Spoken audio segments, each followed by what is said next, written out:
Hi, I'm Eric Pratum.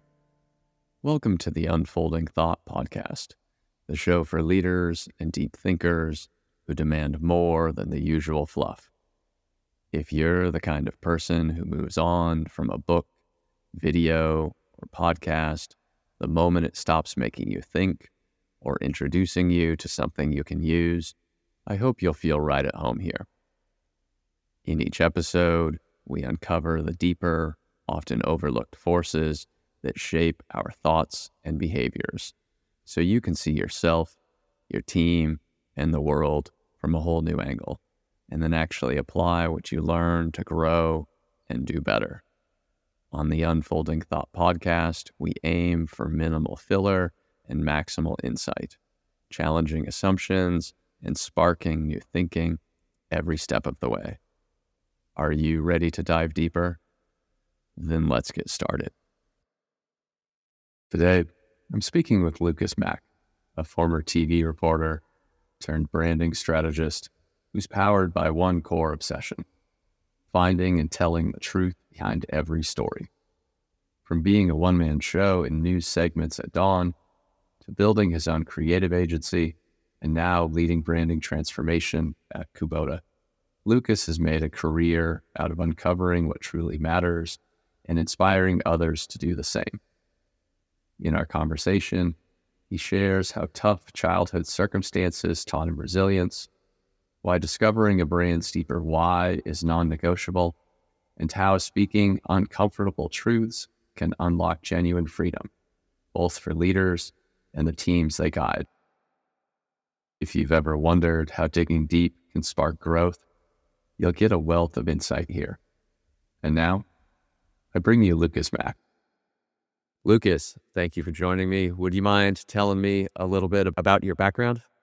Absolutely. First of all, it's a pleasure joining you, Eric. And, my background is, people tell me, and I think I tend to agree, it's just very unique. I always share how I got to where I am. It's been a varied background. So I'll just say that kind of the big thread for me growing up, I was a musician at a very young age, wrote my very first song at 7 years old, which I can still play today. And I've been writing music ever since. So always creative and in art and music. And the first job out of college was audience coordinator to a live local talk show. And so I had seen this role. I'd gone to the Tonight Show a couple of times and was really impressed with the guy that started the show before the show started, with Jay Leno coming out. And unbeknownst to me, that role is called an audience coordinator. And so there was a live local talk show in Seattle that was looking for an audience coordinator. And I applied, and hundreds of people applied for this role. The very rare, you can imagine there's not that many TV shows out there, and there's not that many people who are audience coordinators get the opportunity to get these gigs. Well, I had called the Tonight Show while I was interviewing for the role, and I got through. The guy's name is Scott. I can't remember his last name. And he talked to me, gave me some tips. It was fantastic. And so I used what he gave me in the interview, and I got the job, and it was great. I learned a lot. And that show was really the feeder show for producers to Harpo and Oprah's show. So Oprah's executive producer, all the main producer cast on that show came from the TV show that I worked on. So I had a tremendous education in storytelling, live TV production, and it was a great job. From there, though, and my desire, I've always, being a storyteller and journalist, took an on-air broadcast reporting job in a small market in the state of Washington. It's Market 126. And I was the morning feature reporter, which I share this story quite a bit. I was the one-man band live morning reporter, which meant that I'd get to the station at 3:30 in the morning, go out to the story, get on top of a Chevy Astro van that had plywood on top of it, put a little satellite dish and try to find the towers even amongst fog or rain, call the station, hey, is the signal good? Yeah, it's good. Okay. Then I had to run sometimes 100 to 200 yards of cable to my camera, where I was the reporter, the videographer, the photog, the producer of this segment. So it was quite an education, but I did that. And then took a job down in San Antonio as a feature reporter at the Fox affiliate, came back to the ABC affiliate in Seattle as a general assignment reporter. And that's when I had this idea to start an advertising agency, and really creative and advertising agency hybrid. When I was at the TV station, I would tell these stories of companies and they would do really well after I told the stories. And I shared the story the other day with someone, asked how I got to where I am. I said, I told the story about Mrs. Baird's bread factory. Mrs. Baird sells bread all throughout the Midwest in the United States. And I'd get pitched by the PR agencies. I had a segment every single night with my name in between weather and sports down in San Antonio. So people would watch. I had kind of a following. And this PR agency said, you got to see how these twisted loaves of bread are made. I'm like, come on. Again, this can't just do straight up commercial for a business. And they're like, no, it's really cool. People actually are making these, not done by machine. And I was like, all right, so we'll go check it out. And it was the first time I had ever been inside a nondescript warehouse building. You know, like every building we drive by on the roads or freeways, I'd never give two thoughts about what's going on inside of them. And this building was the same. It just said Mrs. Baird's on the outside, but I walked in and was immersed in this. Like, I'll never forget it. It smelled like honey. It was warm. It was incredible. They had cooling racks of loaves of bread running above my head, and it was on a lunch shift. So there was no one working except these two women that were part of the story that they wanted us to interview.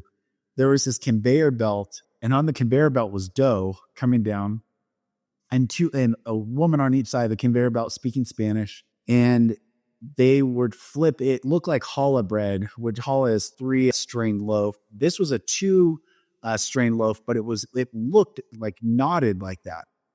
So they tried to teach me how to do it. I couldn't do it. And I thought that was kind of the story. Like, oh, this is funny. And I couldn't make it. And I really thought, you know, usually that was kind of the depth of the story. If I could make it funny or kind of interesting, me experiencing something. But one thing I learned early on in reporting is I would always turn around after someone gave me the story. As I was walking away, they thought I wouldn't turn around. So I turned around, and that's when I find you really get the truth. Like, people can say one thing, you walk away, they don't think you're looking. And then I turned around and what I saw was, as we were leaving with the general manager, the PR agency, my videographer, the women had stopped the conveyor belt. They didn't know we were watching. We were probably 75 yards away. This 1 million square foot production facility. This thing was huge. They had found the pieces of dough that I had messed up. I did not make one good one. They stopped it, grabbed the dough, fixed it, and then hit the conveyor belt and started working again. And no one knew that they were doing that. No one saw it. The general manager, I was the only one that saw that. And immediately I said, that's the story. I mean, these women are probably getting paid minimum wage. They never spoke English to me. They just spoke Spanish. But later that night, I told the story of all the data, 1 million square foot of warehouse space, all the employees, how much money they spend in advertising, all their budgets and all the data. I said, but it's the specialty and touch in every loaf of bread that makes Mrs. Baird's twisted loaves of bread, or whatever they were called, special. And I ended up telling the story about those two women. And a couple of days later, the PR agency's like, they sold out in all the San Antonio market and HEBs. And I was like, no way. And true enough, I went and checked, and that became a little follow-up story. It was kind of fun. People really loved that story. So I had seen the impact of an effective story on a business. And so when I left the ABC affiliate in Seattle, and I had this idea that I can tell company stories, place their advertisement, and produce all their creative and their branding, it took off. We were really successful. And I built this, it was challenging to build, but I built this successful branding and creative agency over 11 years and learned a lot. I wrote a book that got published in 2013 titled Everyone Has a Plan Until They Get Punched in the Face, the old Mike Tyson quote, chronicling what I learned from starting my business and all the pitfalls and ups and downs. And I didn't get my MBA through a traditional sense. I got my MBA through starting actually a business and learning hands-on. But from there, eventually sold part of it off and went to a management consulting firm that was trying to stand up a marketing practice within the firm. Because at the time, like Deloitte Digital was getting stood up, Accenture Interactive, like a lot of the big four were buying a lot of creative agencies.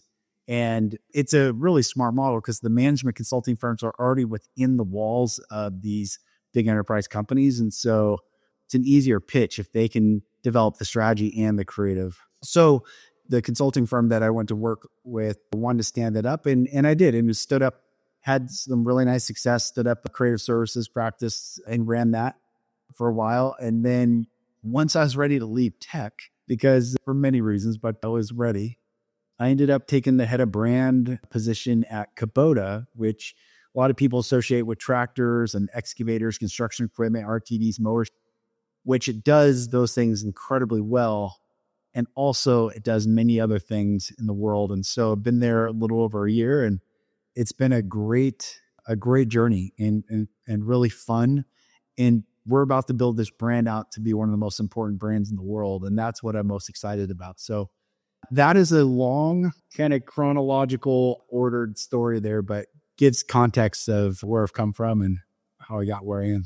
It seems like there's a combination of being willing to figure a lot of things out and or take responsibility for handling a lot of things going on at the same time. So for example, being an audience coordinator, there's a lot that you have to be sensitive to the people that are running the show, to the talent, to the audience, to whatever else might be going on. If you have to move things along more quickly, and then you go to having to set up the satellite dish, set up the camera, and any number of other things.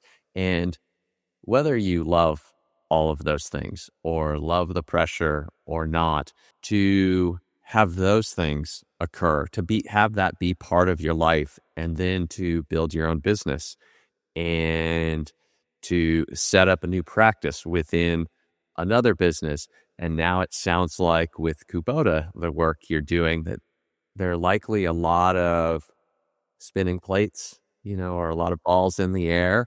It seems like that must be a part of your nature. And you said one thing when you were looking to get this show, get that role on this show, you called sort of a key resource or the expert. And I think you said it wasn't like you knew this gentleman or anything, but for one reason or another, you did something that a lot of people might feel it put too much pressure on themselves, or they were too shy or afraid. And maybe these things don't relate, but I'm curious maybe how you see yourself, and have you recognized in yourself that, yeah, you can handle a lot of things going on, or you are a risk taker, or is there something about you that you think ties some of these actions and then your journey together? I laugh because, I think I have taken a lot of risks. One thing about that role in particular, it's very rare that we get feedback. Sometimes, if it's too late and get feedback on a job, people get terminated or get on a performance plan, which thankfully I have experience, but it's just rare to get feedback from people. Well, when I interviewed for that job, the final interview was with the executive producer and host of the show. And the executive producer and the host of the show. And they were sitting on the stage in what is this empty TV studio with 60, 70 chairs in the studio audience. And no one's in there except me and them. And the final interview was I had to put on a performance and entertain them as if I was doing it live in front of people. And so I had bought candy bars at a convenience store and all these things in my pocket. And I turned around and faced an empty audience. And I was like, all right, I'm going to give you some prizes today. Here's an easy one. Can you tell me what day of the week it is? And I'll never forget this. I'm like, no, sir, it is not Monday. Anyone else? And yes, sir, it is Friday. And I tossed these candy bars up into an empty stage. You could hear it hit. You could hear it go, where? And I do this for a little bit. I end up getting the job. And they told me 400 people applied for this position. They brought in 12 people from New York, and I still had 2 classes to finish at college. So I hadn't even graduated college yet. And I had an internship at the NBC affiliate lined up for the sports department. I thought I was going to go into sports, but I saw this job and I really wanted it. So anyway, they gave me feedback that out of all the applicants that they brought in, the finalists, I was the only person to face the audience and put my back to the host and executive producer who were sitting on the actual show stage. And I actually performed as if no one was there. And they said everyone else performed to them. I thought, that's so interesting that I've always been a little different. I don't know if that was instinctual or, definitely wasn't calculated and strategic. I just thought they wanted to see how I'd do as if I was actually doing it. And I don't know, I think about that. I don't know, that will pop up once in a while because I sometimes do get feedback and people will say, like most recently, the president of the company who I report to said in all his years, he's never had someone do what I did. And I laughed really hard. I'm like, that is so funny. But that's also who I am. I have learned a lot about myself. I grew up in a really abusive situation. I was abused severely. And I think that taught me resilience because every single day, no matter what happened at night, the night before, no matter what I was experiencing, no matter what, I had to get back up, go back out and do it again and again and again. It became less so about caring what other people think and more so about how I can show up despite what they think. And it's what I mean by that. Here's another piece of feedback, and this is get maybe in a sensitive area, but during 2021, living in Seattle, I had a hard time masking because when I say I had a hard time, I refused to. In a city, in an area that was like anathema to not put a mask on, you were like, I was told, even in my podcast that I host, that I'm killing grandmothers. And I got a lot of really horrible, mean and horrific things said to me. But what it felt like to me is I was getting abused again. I committed a long time ago when I was a little boy that I'll never do something against my will ever again. But I learned something, and I'm going to tie this to a lesson that I learned that's a deep insight. And I hope this is a deep insight for everyone, regardless of what side of any issue that you fall on, because this was insightful for me. I had a Navy SEAL buddy. I was officiating a wedding in Seattle, and a Navy SEAL buddy was a groomsman, and I was the officiant to a really good friend of ours. And he wasn't wearing a mask, and I wasn't wearing a mask. Everyone else was masked, and we walk into like the heart of Seattle, and my Navy SEAL buddy, scary looking guy, looks like G.I. Joe. No one talked to him. He walked right through, but they thought me, sir, you got to wear a mask. And I got really frustrated and I got angry. And my Navy SEAL buddy asked me later, he's like, why you get so angry? And I explained, I was fired up. I was like, every time it feels like I'm getting abused again. And he said, you re-victimize yourself every single time that you bring that energy to that engagement and you make them the perpetrator again. And it was like this light bulb went off and God, that's such an important thing. I'm bringing this energy, projecting it out, and I'm getting the response, expecting what I have always gotten, which is someone try to force their will onto me. But I realized later that evening, as I was reflecting on that comment with my buddy, that I am also the perpetrator in other people's story. And that most people are conditioned that if they don't do the right thing, they will not get rewarded or they will get punished. And so we're two different human beings, from two different perspectives, trying to do the right thing for ourselves. And it's really like a trauma response that both sides have. My trauma response was no to the last breath. And their trauma response is do it or we're going to get in trouble or we're not going to get rewarded or we won't be part of the group. And that helped me have so much compassion for people. And really that charge and that fight that I had subsided since then. I share all that to give context of, I think just the circumstance of how I grew up helped me see things a little differently.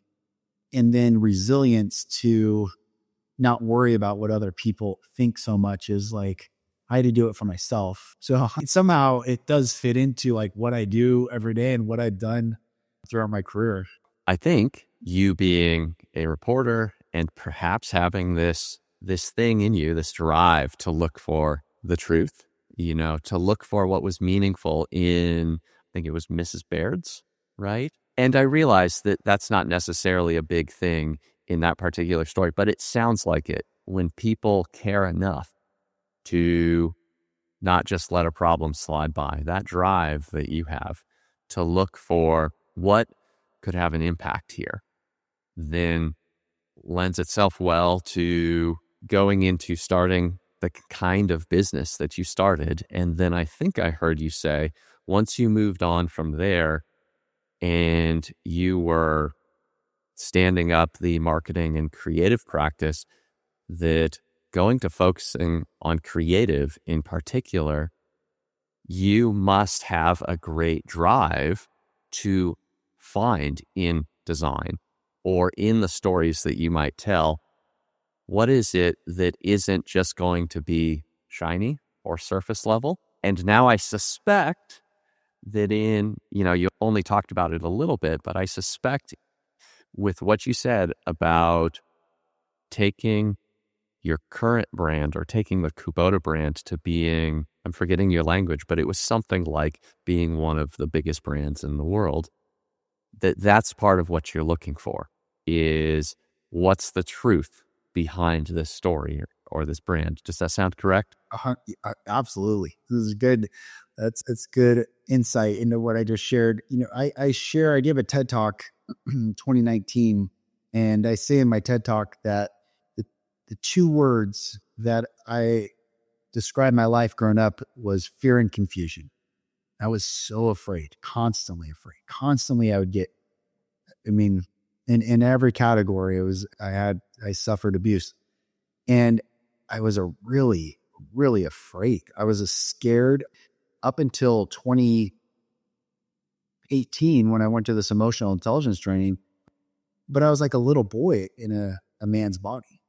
I was still a scared little boy, and needing to find the truth is what kept me safe, because I was so gaslit in a family of just absolute insanity. But also I was raised by a liar, and everything was so shadowy and slippery. And so when you say truth, like, yes, the truth, it's interesting, like in a religious sense, like Jesus says, you shall know the truth and the truth shall make you free. And that's, I would say, a big T truth. But what I've also learned in my own experience is that the little T truths, the particular truths, to have the courage to tell one story or have the courage to uncover someone else's story, the little T truths, is just as impactful, because truth is the only thing that truly does make us free. And in order for a brand to be free, in order for a campaign to be free, you can apply the principle of freedom to literally anything and everything that we do. The truth must be applied in order for there to be freedom in whatever we do. So I do, and I even ask, I have a very specific methodology when I build brands. And I ask every single person, I've been doing this for 15 years, what would you crawl bloody knuckled over a broken field of glass to accomplish? Can they go? It's pretty funny the responses I get, because people think, oh, brand guy. And I'm usually like happy and go lucky. And all right, we're going to, and all of a sudden I stop the surface level and I go really deep. And then I will swear usually to disrupt their mindset to give me the answer they've always given every single person. And that doesn't inspire anyone. So we go really deep and we get to a core truth. I've had executives cry in these sessions. I have one executive at a company up in Seattle want to fight me. That was bizarre, but that's how real of an experience to ask someone. And I told the president when I was interviewing, I said, I'm going to push back on you. And I think sometimes people don't know what to do with that. And it's not as an obstinate, arrogant, or egocentric thing. It's because I care about the truth. And the truth is what inspires people. When you know the truth, when you can unlock that truth, be it in a brand, be it in yourself, you can breathe more deeply. And breath is how our soul is expressed. In Hebrew, the word for soul is neshama, and neshama also means breath. And so the deeper we can breathe, the more we can expand ourselves and our presence. And so that's how I look at it, is always trying to find the truth so that people can be inspired. And I write in my book, inspired people inspire people, but conversely as well, that is true as well. Uninspired people, uninspired brands, uninspired employees, uninspired, the wet wood. You don't get fire from wet wood. And so it's interesting you saying the truth. There's core foundational truths that at the end of the day, I think we're either inspired by or we're stuck in a system that doesn't lead to our freedom, doesn't lead to inspiration, doesn't lead to exciting brands. And I think that's why it's hard for big brands to become, the era of the 80s and the 70s, even the late 90s, you still have this era of a Steve Jobs. Steve Jobs is building a brand. He wasn't building a technology company. Howard Schultz was building a brand. He wasn't building a coffee company.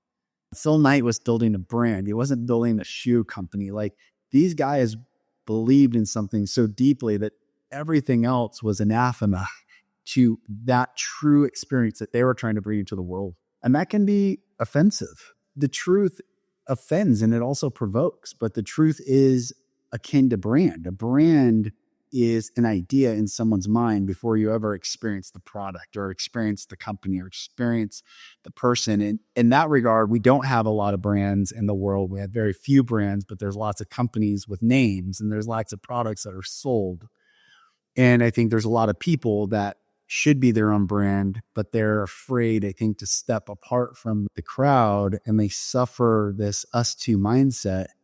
And I think part of my journey has been being a leader to hopefully inspire other leaders to say, it's okay, you can step out too. The process that I have is this formula that I developed, and I wrote about it in the book, is that I believe, or company believes. So you can do this for yourself. I've done many personal, in corporate world, I'd call brand story. In the personal development world, and I coached a lot of individuals and leaders, I call it your personal mission statement. But it's basically I and or company believes only when variable A can variable B, which variable C. So the B variable is where I always start. And that's when I ask them, what would you crawl bloody knuckle over a broken fill of glass to accomplish? And then there's a process and we go through, and it's usually the first thing they say is surfacey. And, a lot of executives have said to make money or the company's profitable. I'm like, okay, that's not really, there's got to be something deeper to that. And I'll push on them.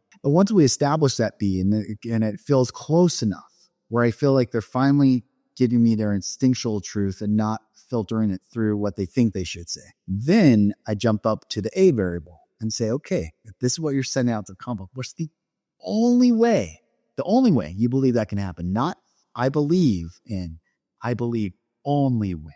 And that is and I use movies quite a bit because they're good visual representation of truths. They, these Hollywood writers, they take deep human truths and then they put it on screen and we all resonate with them.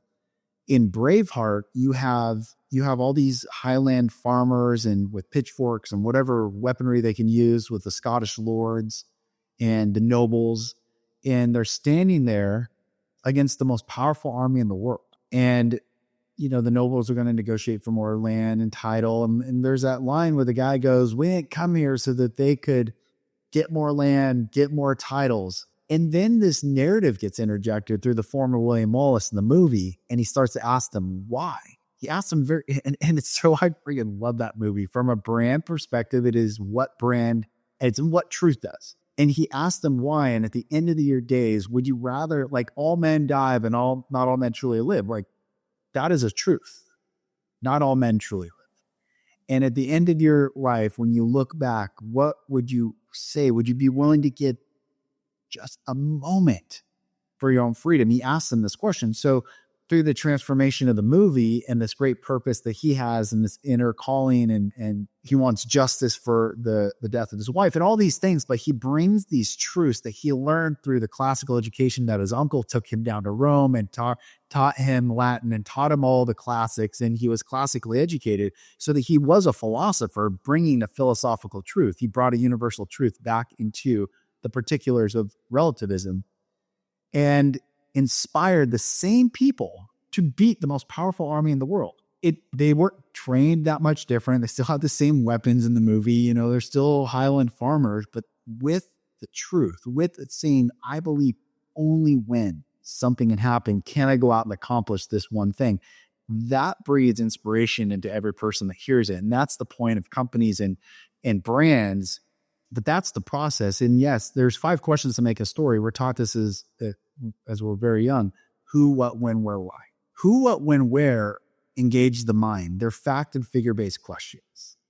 And companies, for the most part, are pretty good. And I would say people, for the most part, are pretty good at talking about who, what, when, where. In fact, the second question we ask each other when we meet in social settings after we exchange names is, what do you do? But ultimately, I don't think people care what someone does. I think we're trying to find out, do I know this person? Do I like this person? Can I trust this person? Is there something compelling? Can I align with a common belief with this person? But that's how we've been conditioned to find that out. But the one question that people struggle about asking and answering is why. And the reason why I've assessed that people struggle with why, companies struggle with why, and why it's so impactful is it's the only question that evokes emotion. And why is akin to what we believe in. And when you live in a relativistic postmodern world that don't talk about what you believe in, because what you believe in might differ from the collective, and the collective is lockstep in some ideology, wear a mask. And the one guy is like, I'm not going to wear a mask. And the collective turns on the one. Answering the question why helps you stand in spite of all that and to navigate around all of that and to be different than all that. And so it has been a custom not to talk about our why because it's not comfortable to talk about what you believe in. The 3 things: don't talk about money, politics, or religion.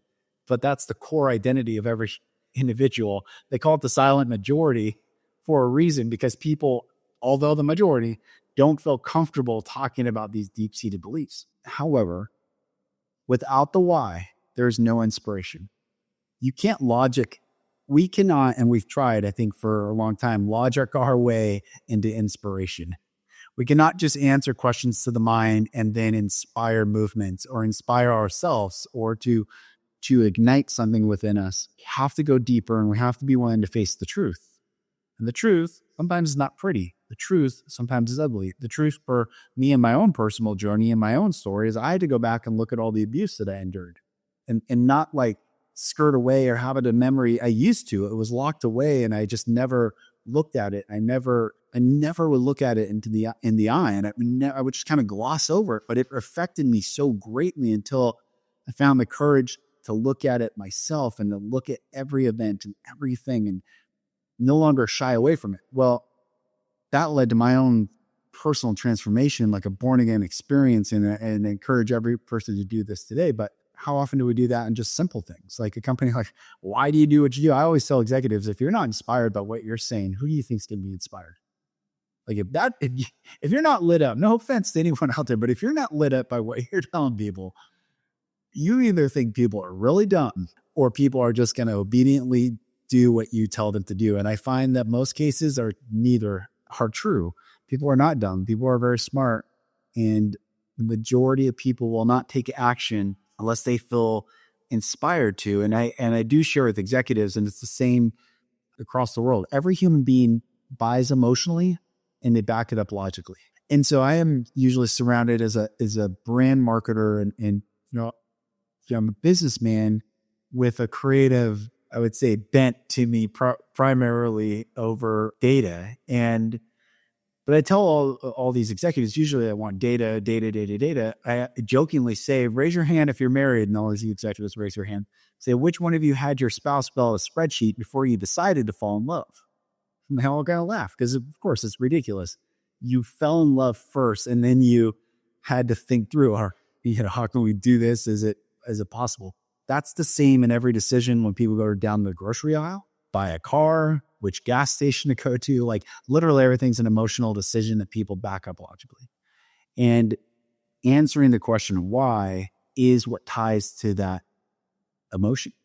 And so just finishing the answer to your question is, I'm not afraid in helping executives or helping people go into those places that typically don't feel comfortable talking about the emotional stuff. But until we do, there's no way we can have the complete story. Whether we're talking about building your own business or advising your clients, how have you gone about gathering people around you that share similar values and, aren't just inspired by that statement that you make? Well, in the book that I wrote, I talk about, I knew my why early on, and I knew my what, I knew my when and where, but I actually didn't know my who.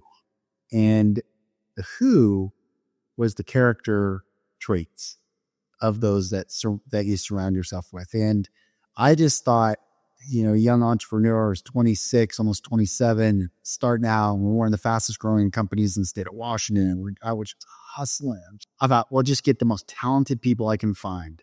And I've had the most talented people, I didn't even qualify like morality. It was just talent. And I had an employee that was one of the most talentedly creative people I've ever met, but culturally was one of the worst people I've ever encountered, and started a coup at the business, and it was horrific and very painful. And once I terminated that employee, and I had one of our biggest clients say, if you hadn't fired that employee, we were going to terminate your agency the following week, because we thought they were a reflection of you. And I was like, dang, it just showed me that more people are watching. I'm saying one thing, but then these employees are doing another thing. So I had to really learn about culture and how to lead culturally. And like, with culture is more important than strategy. And so I like this term, like attracts like. I think I was overly ambitious and insecure, and I hadn't dealt with my own personal trauma and stuff in life. So I was, that little scared boy in a man's body. And now that I'm embodied and I'm in who I am, and I know who I am, and I'm happy to talk about anything, anytime, anywhere with anyone, and I don't feel insecurities anymore. And I just have done a lot of interpersonal work and healing. Now I look at how can I bring in people with humility and courage. Those are the two things that I look for now in the people that I surround myself with. It takes a lot of courage. I told the head of engineering for Microsoft Teams in 2019, when we rebranded Microsoft Teams, I said, with all due respect, no one talks like that. And it was like, sucked the oxygen out of the room. People were like, whoa, my God, you can't talk to her like that. And I did it with respect, but I also, took a lot of courage. They could have fired me. They could have, canceled our, the firm's contract, but it was the right thing to do. And I was right. I knew it was right. And ended up going with what I suggested. And I shared with her, no one talks like that. It doesn't matter the message conveyed. It matters the message received. And so we have to think through the customer lens, not the corporate lens. So now building teams and this like attracts like concept is, for me, it's just, are they cultural fit? There's a lot of talented people, but I want to be surrounded with humble yet courageous people that are excellent. In my book, I talk about the 1090 philosophy, which is this philosophy or theory that I developed that hypothetically, 10% of the world's population are doctors. The 90 goes to the 10, tells the 10 what's wrong. The 10 writes something on a piece of paper, gives it to the 90, and the 90 swallows whatever on that piece of paper. They don't ask, where's it manufactured? Why is it colored the way it is? What are the side effects? For the most part, the 10 tells the 90 to do it, and the 90 doesn't. And what I realized in teams, although it's good to be a generalist and in classical liberal arts education and to know many things and to be wise, at the end of the day, I want to be surrounded by 9 other 10s. And that's how I feel the best whole is made, is when you have people that are experts in their own disciplines and that everyone can stay in their own lane and respect one another as the peer that they are, to bring that with humility and with the courage to do, what's right. That's how I build teams now. I reference this. I spoke in Nashville to these parents for this farm school project that we're producing a series on. I shared with them, I said, I read a book to my children around the holidays every year, and it says, it only takes a few who know what's right and do it too. And I love that. And my Navy SEAL buddy, and I look at how the military, I forget the monetary number, I think $8 million is what the military values each Navy SEAL, as if they were a piece of equipment, the training and the tool, all the things that they use. But there's only 12 of them in a team that will go out, and my buddy would say that 12 SEALs, 30 Marines, 300 soldiers or something like that. And there's some equation that they know, different purposes, different tools, different. But I like to build teams like the Navy SEALs. Like they're all, my buddy was a linguist, a bomb technician, a sniper. He could do many things and he was expert in those things, but he also knew that his other buddy was expert in the things that, the guy next to him. So that's how I look at teams now. And it's been interesting. I'm still learning. I mean, we're all learning, but I'm still in pursuit of I look at life as there's some equation. Everything's an output of a process. And if I don't like the output, then I have to go change the variable. So most often I'm usually thinking about how to tweak the variable and what's the input to get the right output that I want. But right now, I think it's been pretty effective on getting humble yet courageously talented people surrounding me. I know we're on a schedule today. So as we wrap up, whether it's your work today or anything else, are there things that you feel like are important to share before we wrap up, or places that people can go to find you, to connect with you, or anything else? Well, first of all, I just appreciate you and how you think and see the world and situations, and how you're able to decipher these truths. You've asked me about truths, but you pulled out many. I did this video about the Truman Show a couple years ago, and the true meaning behind the True Man Show. And I broke down what this movie was actually telling us. In a way, you could look at it as like, some people think that they were mocking us, but I look at it more as the awakening that can happen within each of us. That what happens to the true man, the true human, has lived this veneer of doing the right thing, and everything seems so good and easy, and life just kind of happens at this surface level until you start asking questions and you start really wanting more. And in the True Man Show, he always wanted more. He wanted to go on these vacations, and then everyone gave him all these different calculated reasons why he couldn't, or, oh, it's dangerous, or there's always this dismissing this inner calling that was deep within him, until one day he goes and finds the courage to go pursue that which is inner calling inside him, regardless of the consequence. And so he gets in that boat and he just goes. He doesn't even know where he's going, but he goes. And Ed Harris, the creator of the show, is watching from the control room and is getting irritated at Truman. And so he tells one of the controllers to increase the weather and make it more stormy. And he's like, more and more and more. And he's like, on this experience, like he's willing to give his life essentially for the pursuit of something that he knows is true within him. But everyone in his life dismissed that truth. And at the very end, the control guy that had the power to control the weather doesn't listen to Ed Harris anymore and turns it off. All of a sudden it's quiet and calm, and the boat pierces the wall. And the end of that movie is such a beautiful example of, you don't know what's beyond, but he walks up those steps and goes through the door. And one thing you know about that man that walked through that door is nothing will ever look like his life before that moment. And that's the process of I think all of us, and it's the calling for all of us to count the cost of, deep down, we all have this desire to be who we think we are, who we want to be. Or we watch these movies and these hero stories and Joseph Campbell and the hero with 1,000 faces, and we get inspired. And I think that every person is meant to be the hero in their own story. But every person has to decide whether they're willing to go into the unknown and face the storm to find that freedom. And my encouragement to everyone listening is that whatever that is for you, it doesn't have to be epic. It doesn't have to be a huge epic story. It could be a real nice, it could be whatever you want it to be, but there is an opportunity for all of us to be the hero in our own story. And that is my desire. And that's why I bring to brands. Like I told the president on Friday, so I don't want Kubota to be number one in its category. I want Kubota to be in the name of Nike and Coca-Cola and Apple. Like, to be one of the biggest brands in the world, not just one number one. Who cares about number one? That's nice, but that's going to be a byproduct of what we really are here to do in the world.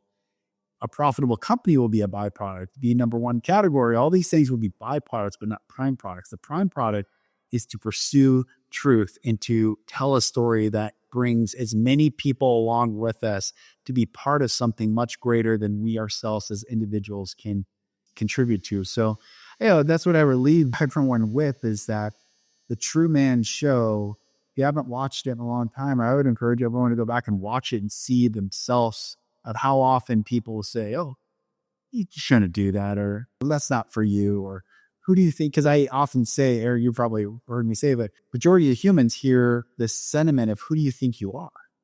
You think you're not an adventurer, you're not a businessman. I don't know what their version of that is, but my desire with brand and my desire with my coaching and my writing and my speaking and just my life is that I hope to inspire people to step through that door, to never be seen the same again, but to live that adventurous life that I think many want. So, brother, it's been a pleasure, and I've enjoyed this. I mean, for all the kids I've talked the whole time, I've enjoyed your questions. They've been fantastic.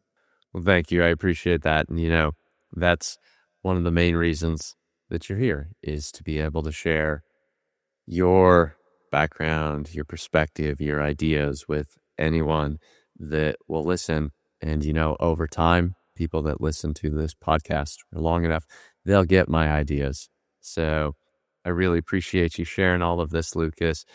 As I said, there's a lot more that we could get into, but I know we're on a schedule today. So I think we'll leave it there. Thank you for joining me. I really appreciate it. And for anyone listening, as I said, I will have links in the show notes. So thank you again, Lucas. Thank you. Hey, thank you for listening. I hope you got a lot out of today's conversation. If you enjoyed the episode, please take a moment to rate, review, and subscribe. And please share it with someone you know who'd appreciate this kind of information. If you want to bring this kind of thinking to your own business, please check out mine at inboundandagile.com. We specialize in helping leaders with challenges around marketing, communications, and leadership, so they can inspire real action in their people and audiences. Thanks again for listening, and I hope you'll come back for future episodes.